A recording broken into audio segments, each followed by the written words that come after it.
Pour cette nouvelle vidéo, je souhaiterais vous parler des cancers ORL, c'est-à-dire des cancers principalement du cou et également des cancers maxillofaciales. Ce sont des cancers généralement assez délabrants sur le plan évidemment de l'image physique, mais pas que. Les cancers ORL vont entraîner beaucoup de trachéostomie.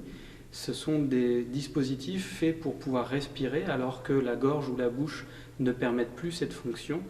Néanmoins, le fait que ce tuyau apparaisse là, il peut être gênant parce que visuellement ça va changer le paysage facial d'une personne. Et encore, ça c'est principalement pour les cancers ORL, mais évidemment c'est d'autant plus vrai pour les cancers de la face. Et on peut avoir un sentiment d'étrangeté qui apparaît notamment au contact de l'autre.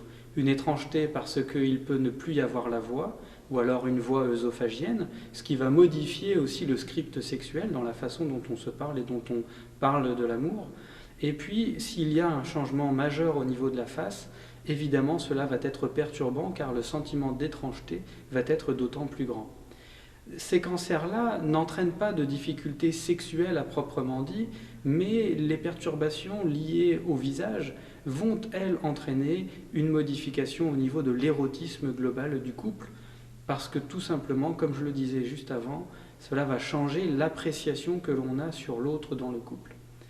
Alors dans tous les cas, il peut être nécessaire de s'adapter avec un changement des positions, avec parfois la nécessité de masquer les parties du corps qui pourraient nous sembler moins agréables à regarder comparativement à avant.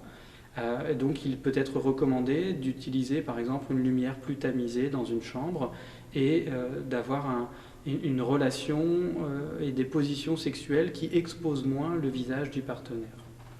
Dans tous les cas, il peut être nécessaire d'en parler et d'aborder ces situations de couple avec un psychologue ou un sexologue pour travailler sur l'appréhension à la sexualité liée à ces modifications du visage et liée aussi aux modifications avec la respiration, parce qu'une trachéostomie, c'est un tuyau qui est plus fin, plus court qu'une voie aérienne naturelle.